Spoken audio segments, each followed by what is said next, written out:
action regarding demolition of the structure on the lot located at 9301 Northeast 2nd Avenue and converting that property into a park. This item is sponsored by Vice Mayor Brady. Mr. Mayor? Yes, Mr. Vice Mayor. Okay. So I know that a big part of the reason why the village, acquired this property is because our green space is at a premium, and we wanted, and wonderfully it was adjacent to an existing park.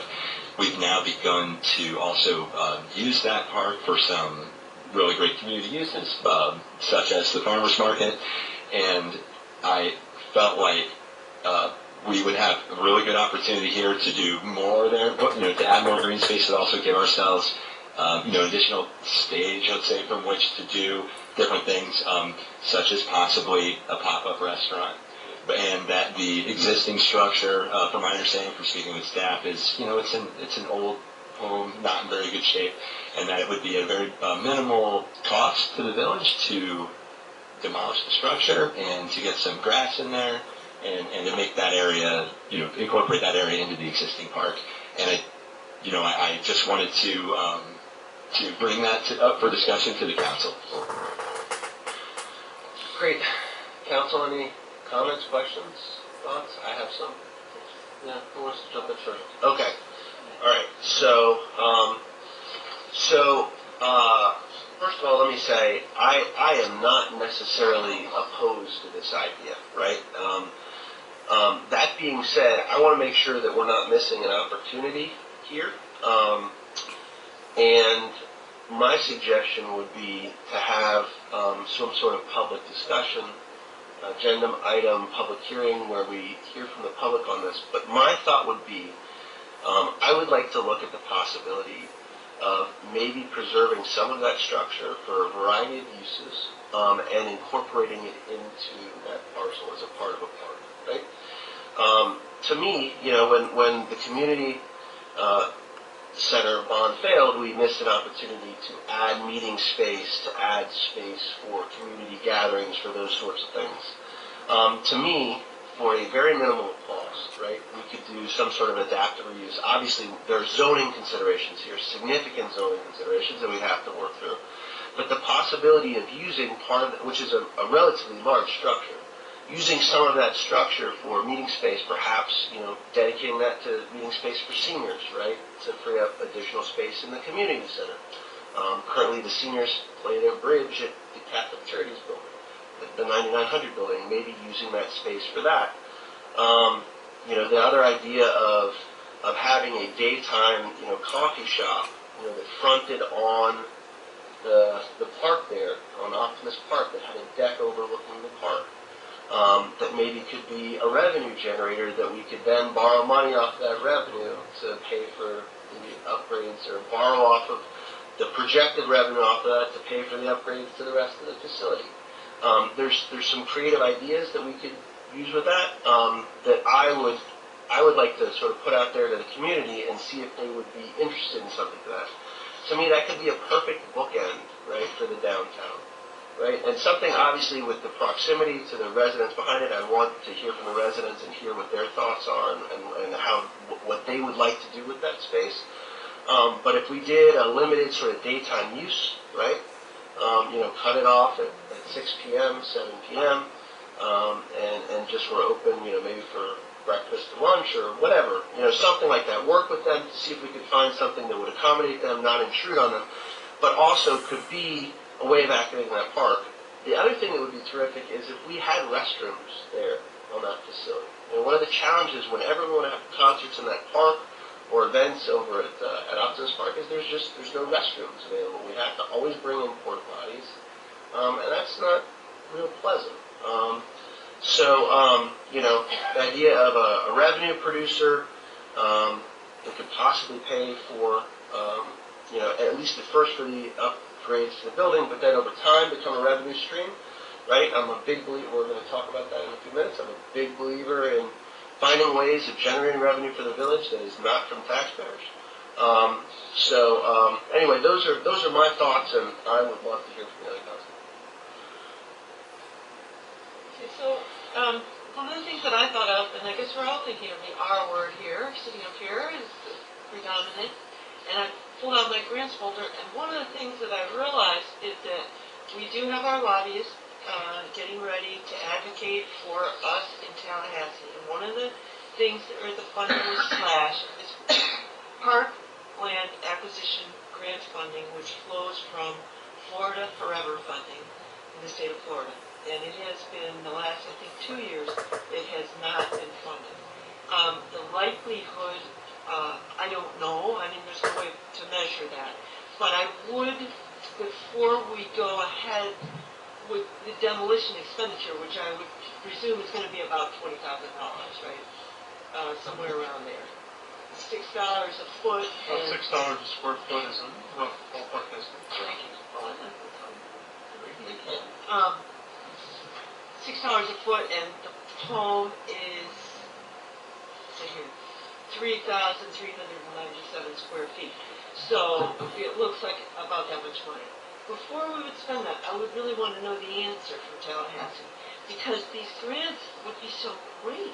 I'm so jealous of these cities that got them before it was defunded, because the matching funds are given to counties with populations greater than 10,000 are required to provide a minimum match of 25% of the total project cost. Well, we've already done that. So we could get some money for this that could cover those costs. And then I would feel like we weren't robbing, this uncertainty that we're facing. I mean, obviously, we have to face it all the time when we're sitting up here, is that if this homestead goes through, we're going to be looking for money under every stone. So, if we would just really emphasize and maybe raise to the top the priority of having our lobbyists really push the buttons on this kind of funding. We're doing something really unusual and great. We have an 85-year-old village that hasn't added to its park space, and we want to do that. To me, it's like the library grant funding. I mean, where is it? They've got to bring it back.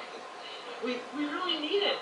So, and it would really be so helpful for us, because then we would feel like we were empowered to make these changes and to put that on the record.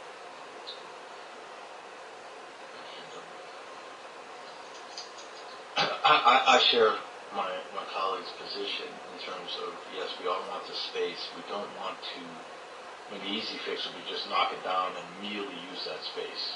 That'd be great. We could use it every Sunday for the farmers market extension. We could use it for other events. But if the structure can be usable or retrofitted or something, like, we don't want to knock it down and take one step backwards to go forward. The question is, how do we go forward? Or what do we do? We're talking about putting out bids or listening to ideas. Funding, it's fantastic if we could come up and get some sort of, some funds to build out what we want, but what's the likelihood in any sort of time period? I mean, if we're looking at years before something could happen, then we're not even using the space, and we spend a lot of money for it. So it's a complicated issue. Again, I think it's great that it's brought up so we can start really focusing on what we need to do. I mean, you don't want to just hope something's going to happen, and then we go seasons and seasons of no use. Where then I look back and say, you know what, we should have raised it, and then somebody could lay out there with a blanket, and that's more use than we ever got out of it. So we have to come up with some sort of plan. So I'm open to waiting. I think it's a great idea, but also waiting with the thought of what to do. I mean, money has to go into that house. Coffee shop or something, but where's that money coming from, right? Because there's going to be extensive renovation necessary and costs to make it usable, to put bathrooms or, it's just not something that's going to happen soon. Mayor? Sure. I agree with all of you, and actually my main impetus to presenting this was to get the area into some shape where we could start to use it, and so and again, I'm definitely open for discussion. My concern was that being an older structure, that was a residence. Not sure what just even code-wise, what goes into making that thing something that's safe for people to use. And just my only thought was that, hey, if you raise the area, and then if you wanted to do, like, let's say a coffee shop, maybe instead of us build, and I don't want to go off topic, but, maybe instead of us building a structure, you do an agreement with somebody that has, like, a truck, that it specifically does breakfast and coffee, and they're set up there, and you can, bid that out, and then, like, for instance, when they do the pop-up restaurant in Bayfront Park, it's like a really nice tent that's built, for a season, and then the vendor's able to come in and bring the things that they need to do it. And that was the main, in other words, I feel like I share the same end goals, and I just had some concerns about how long it would take for us to get there. I have a suggestion, Mr. Mayor, if you don't mind. I think we need some guidance as to what the building can offer as is, and why don't we look to the professionals, maybe we can ask staff or the village manager to give us a real hard assessment of what we have, and if there is anything that can be done in the near term as to what's the existing building. Just as an example of maybe what you're talking about, what they're doing for Art Basel, or what they've done by the river with something called the wharf, where they're putting a semi-permanent structure, almost what we've been doing here on 98th Street outside, making it look fabulous, and that could be maybe something in the middle. Right? If the building is not going to be workable, then we're spinning our wheels. So I'd ask maybe if we could get some guidance from our staff on what we have and the possibilities and estimates or something, and that could help us along to maybe get this going.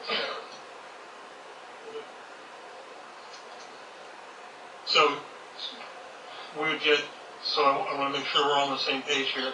We're talking about the mayor's idea of using it as a permanent structure for some sort of a small coffee shop, lunch cantina, deck out back, that sort of thing.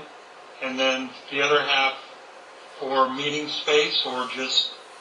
So I think that would be one alternative, and then just tell us I think we want to know if it is cost prohibitive to do that, right? If it is just better to tear down and build something new, what would the cost be of a semi-permanent structure there, sprung structure or something like that. You're looking for some sort of assessment as to the current condition of the property, what's its strengths, what's its weaknesses, and what are the things that the professionals can see would have to be done to make it usable as an alternative, something other than a house. So just so for the benefit of everybody here, when I see that facility, right, obviously it has seen better days, right? There's no question about that.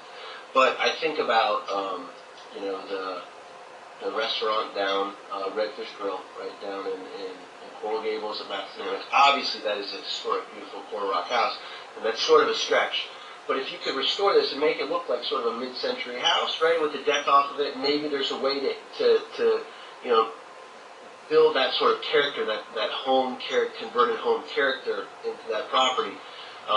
The other idea is what Morgan's, right? Another house with a ton of character, right, in Midtown. Right, but again, they took a home, they adaptively reused it into this property, and it came out terrific, right? To me, I'm going to just sort of put on my contractor hat.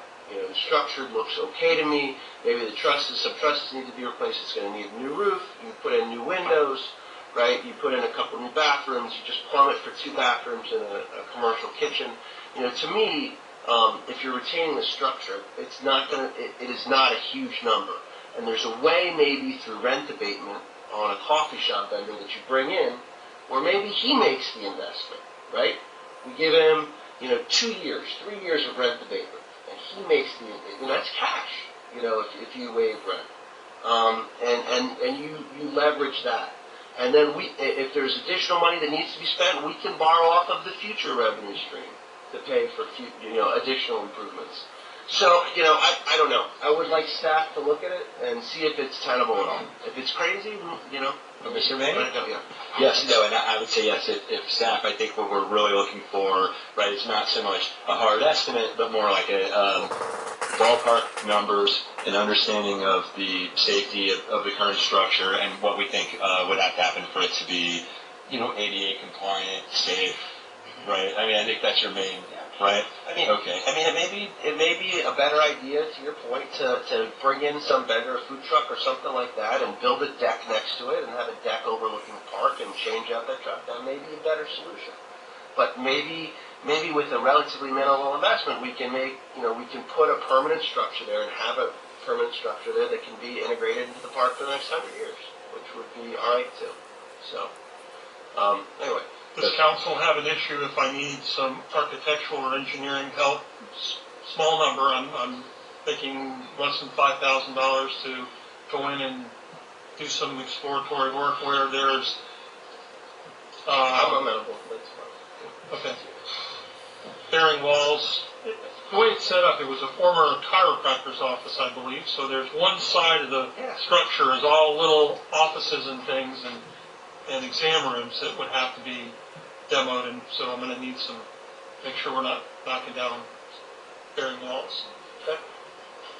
Great. Okay. You good on that one?